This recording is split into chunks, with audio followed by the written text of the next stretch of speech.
في مباراة لا بديل فيها عن الفوز، هيكتور كوبر بيكسب الرهان وبيفوز 1-0 على أوغندا علشان نوصل للنقطة الرابعة، ويتبقى على التأهل نقطة واحدة ناخدها من أسود غانا. هيكتور كوبر بيبتدي اللقاء بالحضري في حراسة المرمى قصاد 4-4-2، حجازي وعلي جبر قلبين دفاع، على يمينهم أحمد فتحي وعلى شمالهم عبد الشافي، قدامهم النني وطارق حامد في قلب الملعب، على يمينهم تريزيجيه وعلى شمالهم رمضان صبحي، قصادهم 2 رؤوس حربة محمد صلاح ومروان محسن. هبتدي التحليل باللعيبة ومراكزهم من قدام لورا. اولا مروان محسن هو مهاجم منتخب مصر في كاس العالم. مروان محسن مهاجم منتخب مصر في كاس العالم، هو اقوى لعيب في المركز ده في مصر. لعيب هادي متزن قوي، بيعرف يلتحم، بيعرف يحافظ على الكورة تحت ضغط، وكمان جوه ال 18 بيعرف يسرق المدافعين وياخد الكرة من قدامهم. محمد صلاح كان عنده مشكلة، محمد صلاح ما بيلعبش في المكان ده. محمد صلاح مشكلة في راس هيكتور كوبر، لأن محمد صلاح ما بيرجعش يدافع، فبقى لزاما على هيكتور كوبر إنه يحطه في مكانه في مركز ما بيدافعش.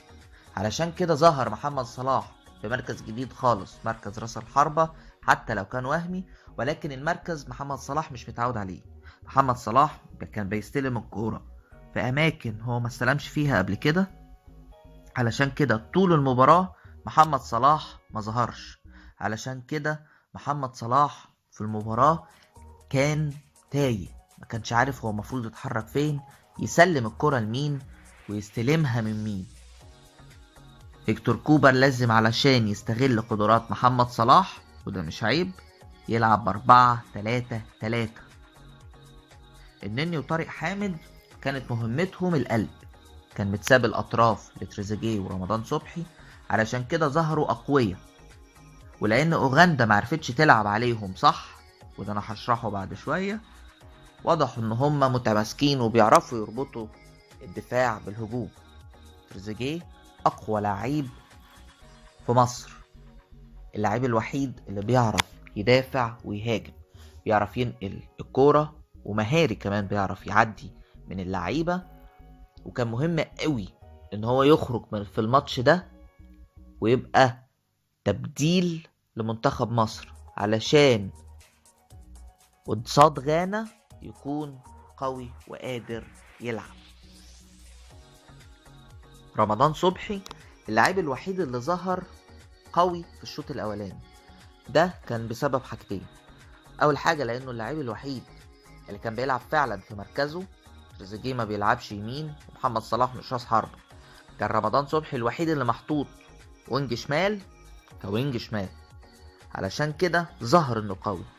تاني سبب واضح قوي ان هيكتور كوبر كان مجهز رمضان صبحي انه هيخرج من الشوط التاني، وان هو كان هيكون اول تبديل. هيكتور كوبر واضح قوي قوي انه كان مدي تعليمات لرمضان صبحي انه يخرج كل الطاقة اللي عنده وما يخافش. عشان كده شفنا رمضان صبحي بيرقص وبيجري وبيلتحم، ولو كرة اتقطعت يرجع سبرنت لورا بسرعة يغطي مع عبد الشافي. الأربعة المدافعين بتوعنا علي جبر وحجازي قوة طول، بيكسبوا كل الالتحامات الهوائية، وكمان لما الكرة تبقى في رجلهم هاديين وبيسلموا الكرة بالراحة وبيعرفوا يزيدوا كمان لقدام. أحمد فتحي وعبد الشافي بيتحركوا بخبرة جميلة قوي، بيعرفوا امتى يتقدموا، امتى بيرجعوا، امتى يضموا على علي جبر وحجازي، وكمان في التغطية العكسية ممتازين. الحضري ولا كلمة، ابعد عننا شهبورش يا عم الحاج. التبديلات كانت كلمة السر في المباراة، وأجاد هيكتور كوبر التغيير في التوقيتات المناسبة واللعيبة المناسبة. تغيير عبد الله السعيد بطارق حامد شابوه لهيكتور كوبر، مش بس علشان طلع طارق حامد اللي كان عنده انذار، ومش علشان عبد الله السعيد هو اللي دخل الجون، لا، حتى لو ما كانش عبد الله السعيد دخل الجون، لان عبد الله السعيد ادى اختلاف في نص الملعب للمنتخب المصري. عبد الله السعيد كان بيتقدم، كان بيباصي، كان بيشوط، كان بيستلم ويسلم الكوره تحت ضغط، اللي طارق حامد ما كانش بيعمله. بس كان في مشكله، واعتقد ان هيكتور كوبر كان ذكي قوي في استغلالها. منتخب اوغندا ما كانش مجهز انه يلعب مصر وهي بتلعب 4-4-2. علشان كده الاتنين اللي في القلب طارق حامد والنني ما تلعبش عليهم كتير، كانوا بيلعبوا لوحدهم، لان محمد صلاح ما بيرجعش ولا مروان محسن بيرجع. فلو كانت لاعيبة اوغندا متمرنة ومتدربة ازاي يضربوا بتحركاتهم الاتنين دول، ازاي يخرجوهم من اللعب، كان ساعتها علي جبر وحجازي كمان هيخرجوا علشان يغطوا المساحات اللي هتتساب وراهم، وبالتالي قلب الملعب قصاد ال 18 هيفضى. كان سهل قوي انه يدخل فينا جول. بس كان واضح ان هيكتور كوبر مركز قوي ان لعيبة اوغندا مش واخدة بالها ولا عارفين يتصرفوا في الكرة في قلب الملعب. عشان كده وجود طارق حامد كان وجود زيادة ملوش لازمة، ووجود عبد الله السعيد حتى وهو يعتبر بنص حمولته في المركز ده، لانه طبعا ما بيعرفش يدافع ولا يغطي على اللعيبة، ما كانش فارق معاه. اتعمل علينا هجمات خطيرة وكان ممكن يدخلوا جوان، ولكن يبقى انه تغيير اضاف للمنتخب شكل هجومي قوي. عمرو وردة اللاعب الوحيد اللي بعد رمضان صبحي وتريزيجيه بيلعب وينج، بيقدر يهاجم ويدافع، سريع وقوي، وبيديك الواجبات اللي مطالب المركز ده انه يتنفس فيه. عشان كده تغيير عمرو وردة اي نعم كان ناس كتير بتقول ان كهربا هو اللي كان ينزل، ولكن لا، تريزيجيه كان اولى ان هو يخرج هو رمضان صبحي الاول علشان تريزيجيه يرتاح، ولان رمضان صبحي طلع كل اللي عنده. تنزل لعيبه تظبط لك الملعب، بعد كده ينزل كهربا في الاخر، ممكن يخلص، على الاقل مش هتخسر لكن احتمال كبير تفوز. وهي دي اللعبه اللي بيلعب عليها هيكتور كوبر. كهربا عنده مشكله كبيره قوي، ما بيعرفش يلتزم بادوار دفاعيه زي محمد صلاح. علشان كده مركز كهربا المثالي هو الوينج الشمال المقابل لمحمد صلاح على اليمين. هما الاتنين بيلعبوا بدون تكليفات دفاعية، محمد صلاح يمين وكهربا شمال، سيبهم قدام لوحدهم وهم هيتصرفوا. ودي مشكلة كهربا مع هيكتور كوبر. كوبر بيحب اللاعب الملتزم، ولكن في ظل موهبة كبيرة قوي لصلاح وكهربا ما يقدرش يغمض عينيه ويقول ما ينفعش العبهم. حازم امام قال لو كنت موجود ما كنتش هلعب. لا يا حازم، كنت هتلعب بس في توقيتات معينة. الارض حسبي الله ونعم الوكيل فيها، كانت هتضيع عبد الشافي اللي هو احنا ما عندناش غيره، وكانت ممكن تضيع محمد صلاح ومروان محسن وعلي جبر، اي لاعب ممكن يتصاب. فربنا يخرجنا من المجموعات على خير. نقط سريعة. محمد صلاح ناس كتير قوي اتهمته ان هو مش وطني، وانه ما بيحبش المنتخب، وان هو خايف يتصاب، وان هو بيلعب بنص حمولته، وشوفوا هو بيلعب ازاي في روما، وشوفوا بيلعب ازاي هنا في المنتخب.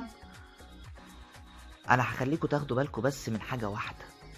شوفوا محمد صلاح لما منتخب مصر دخل جون عمل ايه. شوفوا الفرحة اللي في عينيه والابتسامة اللي طالعة من قلبه. وشوفوا لما بيدخل جون مع روما، هو شخصيا اللي بيدخله، شوفوا فرحته بتبقى عاملة ازاي. قارنوا ده بده وانتوا تعرفوا الواد ده بيحب مصر ازاي. شابوه تاني لهيكتور كوبر ان هو ادار المباراة بحرفية كبيرة قوي. شابوه ليه انه معلم اللعيبة ازاي يصبروا، ازاي يبقوا اقوياء، وازاي يصمدوا قدام المواقف الصعبة. منتخب مصر افتكروا الكلمة دي كويس قوي، لو فضل بنفس القوة النفسية دي الفترة الجاية هيكون لينا شكل حلو وقوي قوي في كأس العالم افتكروها الشخصية اللي بيبنيها هيكتور كوبر للفريق، والنقطة دي محدش بيتكلم عنها. قوة الشخصية، وازاي ابقى انا منتخب مصر اللي ما بيخسرش واللي بياخد اللي هو عايزه من المباراة. اللاعيبة التانية مهما كان اسمهم هيعملوا لك حساب. انت قوي وبتعرف تكسب وبتعرف تستغل قدراتك كويس قوي. الحمد لله انا قبل البطولة تقريبا كنت متوقع كل الكلام اللي بيحصل ده، بالتبديلات بالتغييرات بكل حاجة. وهيكتور كوبر الحمد لله خد باله من النقط دي وما وقعش فيها.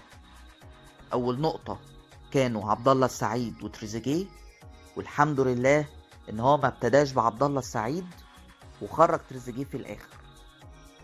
ده هيخلي فيه شكل قوي جدا قصاد غانا. انا كنت خايف ان احنا نخسر من غانا بسكور كبير، بس بعد مباراة النهاردة والاداء اللي هيكتور كوبر عمله، لا احنا قصاد غانا هنعمل ماتش كويس. احتمال ان احنا نكسب ضعيفة جدا غير ماتش اوغندا وماتش مالي، ولكن على الاقل هتعمل ماتش حلو ومش هيتعمل عليك ماتش جامد من غانا. كنت خايف من دي، والحمد لله هيكتور كوبر كان راجل وفاهم قوي هو بيعمل ايه. شابوه تاني لهيكتور كوبر على ادارته للمباراة دي وتجهيزه لكل اللعيبة لماتش غانا اللي هيبقى صعب قوي. بالتوفيق لمنتخب مصر، ان شاء الله الجاي احسن وربنا يستر في دور الثمانية. شكرا، سلام.